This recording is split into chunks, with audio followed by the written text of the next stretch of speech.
Pour financer les retraites, le gouvernement devra trouver 45 milliards d'euros par an, une somme colossale.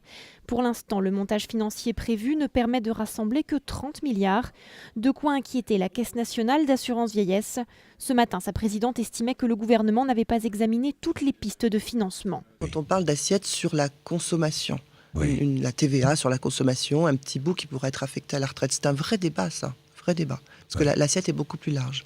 Quand on parle de la CSG est un impôt qui effectivement, enfin une taxe qui est prélevée sur tous les types de revenus. Exact. Donc Donc ça, on a une augmentation besoin, de la CSG, ça serait intelligent. on a besoin d'y réfléchir. Pour l'instant, 20 milliards d'euros seront financés par le report de l'âge légal et par l'allongement de la durée de cotisation.